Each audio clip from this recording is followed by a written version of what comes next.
ಜ್ಯೋತಿ buds ಪ್ರಪಂಚದಲ್ಲಿ ಚಾಣಕ್ಯ ನೀತಿ ನೋಡೋಣ.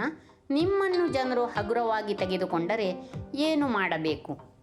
ನಾವು ನಮ್ಮ ಜೀವನದಲ್ಲಿ ಜನರು ನಮ್ಮನ್ನು ಗೌರವದಿಂದ ನೋಡಬೇಕೆಂದು ನಿರೀಕ್ಷಿಸುವುದಾದರೆ ನಾವು ಮೊದಲು ನಮ್ಮನ್ನು ಗೌರವದಿಂದ ನೋಡಬೇಕು. ಜನರು ನಿಮ್ಮನ್ನು ಅಲಕ್ಷ್ಯದಿಂದ ಹಗುರವಾಗಿ ತೆಗೆದುಕೊಂಡರೆ ತಕ್ಷಣ ಪ್ರತಿಕ್ರಿಯಿಸಬೇಡಿ.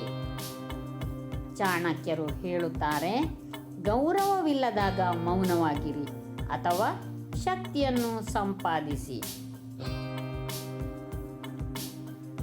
ಬದಲಿಗೆ ನಿಮ್ಮ ಮೇಲೆ ಕೆಲಸ ಮಾಡಿ, ನಿಮ್ಮ ಶಕ್ತಿಯನ್ನು ಬೆಳೆಸಿ, ನಿಮ್ಮ ಓಜಸ್ಸನ್ನು ತೋರಿಸಲು ತಯಾರಾಗಿರಿ. ಶಬ್ದ ಇಲ್ಲದೆ ಕೆಲಸ ಮಾಡಿ. ಹೆಸರು ಬೆಳಗಿದಾಗ ಅದೇ ನಿಮ್ಮ ಜನ ನಿಮ್ಮ ಹೆಸರು ಎತ್ತಿ ಹೊಗಳುತ್ತಾರೆ.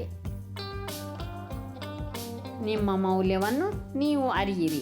ಇದು ಮೌಲ್ಯವಿಲ್ಲದವರಿಗೆ ತೋರಿಸಲು ಅಲ್ಲ, ಆದರೆ ನಿಮ್ಮನ್ನು ನೀವು ಮರೆಯದಿರಲು.